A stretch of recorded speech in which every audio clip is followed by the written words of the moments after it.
लेकिन इस बात का अफसोस जरूर है कि अभी तक के MBBS के ऊपर का जो किसी भी मेडिकल कॉलेज के संचालन में महत्वपूर्ण योगदान करता है, जो MD और MS करने वाले स्टूडेंट है, PG स्टूडेंट है, वही मेडिकल कॉलेज को चलाते हैं SR के रूप में, JR के रूप में, SR के रूप में।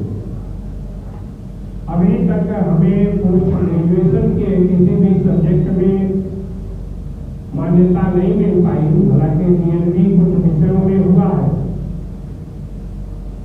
हमारा पूरा प्रयास रहता है और जहां भी मुझे बोलने का अवसर मिलता है, चाहे वो लोकसभा में या उसके पहले विधानसभा में था, हमने हमेशा ये प्रयास किया कि ये कॉलेज जिसकी स्थापना शुरुआत करने में हमने महत्वपूर्ण भूमिका निभाई थी, वो इस जिले के एक अच्छा सा, जिससे मरीजों को लखनऊ या दूसरी जगह जाना न पड़े, ऐसा बने।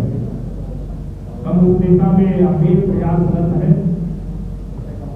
विकास के भी कार्यों के लिए जिसमें जो भी जिम्मेदारी है मिली है, हमने हमेशा प्रयास किया है। आप लोगों ने जो बात रखी, निश्चित रूप से जो मैंने बताया कि परिस्थितियां ऐसी है कि अब हम लोगों को ऑनलाइन प्रस्ताव देना पड़ता है, पैसा जिले में आता ही नहीं।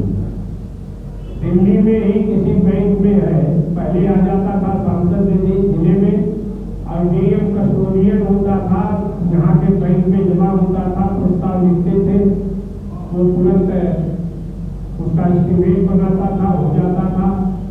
अब सरकार ने ऐसी व्यवस्था की कि जब वो अंतिम चरण होगा ठेकेदार भुगतान करना, तब वो दिल्ली से भुगतान होगा। तो हम लोग केवल प्रस्ताव देते हैं। हमने काफी हद तक केवल गोसाईगंज विधानसभा का हिस्सा छोड़कर करीब हमने प्रस्तावित कर चुके थे। ऐसी स्थिति में आपका फोन आया, तो निश्चित रूप से बहुत कम बचा हुआ है, लेकिन आपको हम निराश नहीं करेंगे। जो हमने आपसे वादा किया है उसमें कोई कमी नहीं होगी। विजय में 1 हफ्ता 10 दिन के अंदर वो प्रस्ताव हो जाएगा, उसमें कहीं से कोई कमी नहीं होगी। और आने वाले समय में आप लोगों के सलाह से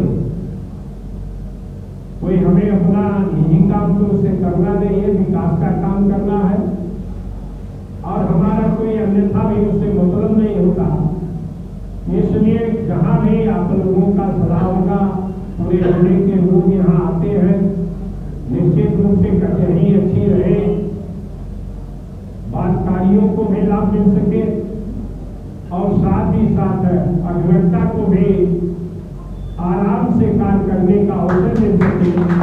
इसके लिए हमारी जो भी सहायता की जरूरत पड़ेगी, मैं भाई पवन जी ने, आप लोगों ने जो कहा है, उस दिशा में धीरे धीरे करके निश्चित रूप से हम आपको विश्वास दिलाते हैं कि उस कार्य को हम आगे बढ़ाने में आपके साथ कंधा से कंधा मिलाकर सहयोग करने का काम करेंगे।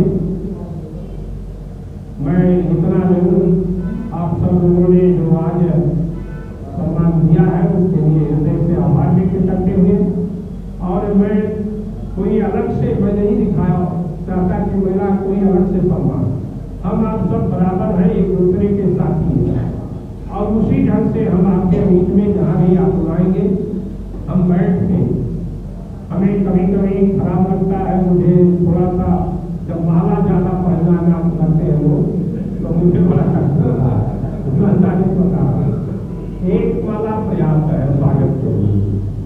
तो इसलिए आप सब लोगों से मैं यही अपेक्षा करता हूँ कि आपका हम सब लोग मिलकर जहाँ भी जिस तरह का आपका सलाह होगा, हम उसमें सहयोग करने में कोई कसर नहीं रखेंगे।